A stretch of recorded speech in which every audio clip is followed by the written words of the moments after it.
बीड जिल्ह्यामध्ये मागील काही महिन्यात लाचखोरीच्या प्रमाणात वाढ झाली असून शासकीय निमशासकीय कर्मचारी अधिकारी हे पैसे घेतल्याशिवाय कामच करत नसल्याचं चित्र पाहावयास मिळतंय।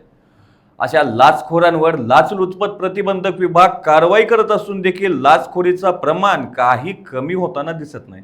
झालंय असं की माजलगाव येथील सहाय्यक निबंधक सहकारी संस्था कार्यालयातील सहाय्यक निबंधक सूरज जगदाळे आणि सहकार अधिकारी श्रेणी 2 चे सतीश शेरखाने यांना 13,000 रुपयांची लाच स्वीकारताना जालना येथील लाचलुचपत प्रतिबंधक विभागाच्या म्हणजे एसीबीच्या पथकानं मंगळवारी दुपारी रंगे हात पकडल्याची खळबळजनक घटना घडली आहे।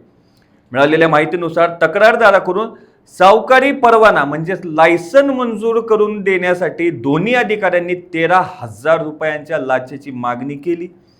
तक्रारीची पडताळणी झाल्यानंतर जालना एसीबीचे उपाधीक्षक जाधवर यांच्या मार्गदर्शनाखाली सापळा रचण्यात आला। त्यानुसार मंगळवारी दुपारी सुमारे 2:30 वाजण्याच्या दरम्यान लाचेची रक्कम स्वीकारताना दोन्ही अधिकाऱ्यासह एक खासगी व्यक्ती, त्याचा आडनाव आहे फफाळ, या व्यक्तीला रंगेहात ताब्यात घेण्यात आलं।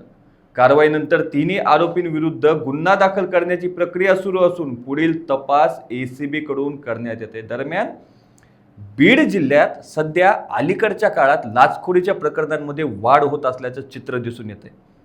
लाचलुचपत प्रतिबंधक विभागाकडून सातत्याने कारवाई केल्या जात असल्या तरी अशा घटनांमध्ये अपेक्षित घट होत नसल्यानं नागरिकांमध्ये चिंता व्यक्त केली जाते।